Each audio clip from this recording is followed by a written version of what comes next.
नमस्कार मित्रांनो, मीराच्या किचनमध्ये तुमचं स्वागत आहे. आज आपण बनवणार आहोत मटर पनीर. त्यासाठी मी हे पनीर घेतलं आहे. इकडं मोठ्या आकाराचे 3 कांदे घेतले, 2 टोमॅटो घेतले, थोडंसं लसूण घेतलं, 1 इंच अद्रकचा तुकडा घेतला आहे, हे शिमला मिर्च घेतली आहे, पनीर मी पाण्यात टाकून घेतले, वाटाणे गरम पाण्यात टाकून घेतले. इकडं कढई ठेवले गरम व्हायला, थोडंसं तेल घातलंय. आता यामध्ये आपण लसूण तळून घेऊया.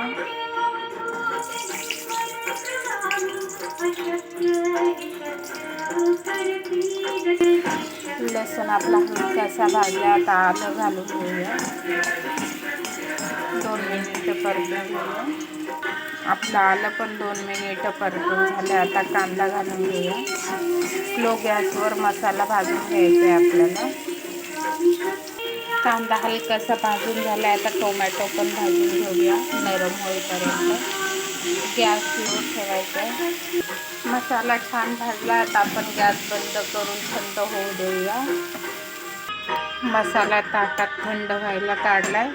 इकडं परत गॅसवर कढाई ठेवली, त्यामध्ये थोडंसं तेल घालायचं आहे. शिमला मिरची भाजून घ्यायची आहे आपल्याला.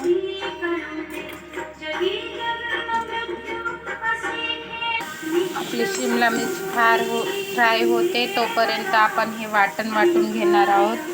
इथं घेतलंय मिक्सरचं भांडं, त्यामध्ये घातली थोडीशी कोथिंबीर. आता हे वाटण घालून घेऊया आपण सर्व आणि वाटून घेऊया. शिमला मिरची फ्राय झाली. आता आपण ही काढून घेऊया. वापस त्याच कढईमध्ये थोडंसं तेल घातलं, थोडंसं बटर घातलं. तर यामध्ये ही मसाला घालून घेऊया आपण वाटलेला.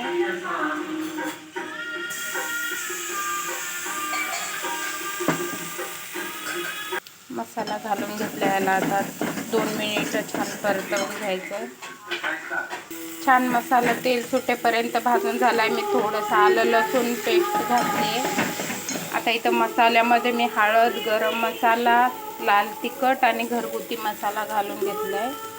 आता मसाले घालून 2 मिनिट आपण परतवून घेऊया.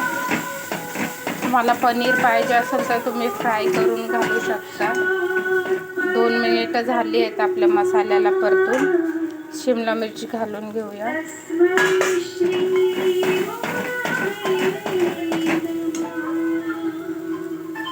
आता घालायचं यामध्ये पनीर, वाटाणे घालायचे. छान मिक्स करून घेतले. आता यामध्ये घालूया चवीपुरतं मीठ. आता आपल्याला पाणी घालून घ्यायचं. जसं पातळ घट्ट हवं असेल तसं पाणी घालायचं आणि याला शिजू द्यायचं आपल्याला. छान अशी पनीरची भाजी आपली शिजून झाली. यामध्ये घालूया कस्तुरी मेथी, कोथिंबीर. छान अशी आपली पनीरची भाजी बनवून तयार आहे. हे बघा, आता मी तुम्हाला ताटामध्ये सर्व करून दाखवते. छान अशी पनीरची भाजी ही बघा, खूप छान बनली आहे. आता यावर थोडीशी कोथिंबीर घालायची आहे. तुम्ही पण ह्याप्रमाणे पनीरची भाजी बनवू शकता. खूप छान होते. व्हिडिओ आवडला तर लाईक करा, शेअर करा, सबस्क्राईब करा. नमस्कार.